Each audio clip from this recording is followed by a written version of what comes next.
year, she coined the phrase momager. And as of April, her top client/daughter, Kim, was estimated by Forbes to be worth a whopping $1.7 billion. That's not even counting the other sisters or Kris's personal income. So are they just some Nepo family that came from money? Shocking. Fashion has always been the Kardashian, Jenner family's stage. From Paris runways to Met Gala carpets, their looks drive trends and sales. But that same global spotlight has repeatedly sparked serious backlash, especially when their style choices intersect with cultures not their own. One of the earliest flashpoints came in 2012, when a teenage Kendall Jenner posted festival photos wearing a native-inspired headdress. Indigenous activists called it disrespectful, explaining that sacred ceremonial dress isn't a costume. The image went viral and remains a case study cited by cultural scholars on how festival fashion can trivialize Native traditions. 2 years later, Khloe Kardashian wore a full Native American headdress at a birthday party and posted it to Instagram. Despite a wave of critical comments, the photo stayed up for days. Advocacy groups pointed to the incident as evidence that the family was, at best, unaware of the cultural significance, and at worst, profiting from it. Then in 2018, Kim Kardashian debuted tightly plaited cornrows and called them Bo Derek braids. Black women on social media were quick to highlight that the style long predates Bo Derek's 1979 film appearance, with deep roots in African cultures. Commentators accused Kim of erasing black heritage while benefiting from the look's trendiness. Kim later said she didn't mean to offend, but the phrase, Bo Derek braids, became shorthand for cultural appropriation in celebrity fashion. The same year, Kendall and Kylie's t-shirt line added more fuel. The sisters superimposed their own images over vintage photos of music legends like Tupac Shakur and the Notorious B.I.G., selling them for nearly $125 each. Families of the late artists, including the estate of Biggie Smalls, sent cease and desist letters, calling the move disrespectful and unauthorized.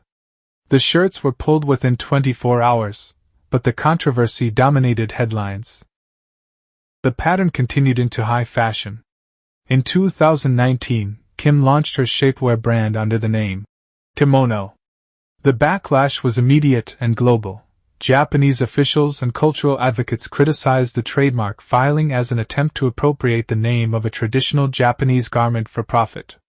Kim responded by rebranding the line as Schemes, but only after days of intense criticism and a wave of negative press. Fashion experts argue these incidents reveal a tension at the heart of the Kardashian business model. Their style thrives on borrowing and remixing global aesthetics, yet the family's enormous reach means those choices can overshadow the cultures that created them.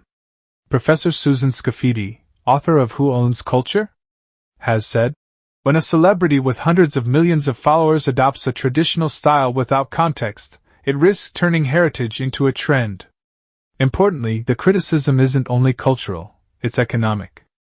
Designers of color and small artisan communities often struggle for visibility, while the Kardashians monetize similar looks overnight. That dynamic fuels resentment, and raises questions about who profits from cultural exchange in the age of social media. Despite repeated apologies and occasional rebrands, the controversies rarely dent the family's long-term appeal. In fact, some analysts argue the pattern, provocation, backlash, apology, functions as a marketing cycle. Each incident drives massive media coverage, which in turn keeps their names at the top of fashion headlines and search trends. Still, the debate over cultural appropriation has evolved. Brands now face stronger calls for accountability and collaboration with the communities they draw from. And the Kardashians, while still trendsetters, tread more carefully. Schemes campaigns now highlight diverse models and sometimes partner with designers from the cultures they reference. The larger question remains, is this genuine growth or savvy image management? For fans and critics alike, it underscores a truth about modern celebrity fashion. In an industry built on spectacle, the line between inspiration and exploitation can be as thin as a runway heel. Next on Under the Gloss, we follow the money into the fast fashion world, where accusations of design theft and questionable labor practices put the family's clothing ventures under a harsher spotlight. Loving the story so far? Go ahead and subscribe, it's free, and it means you'll never miss the next update.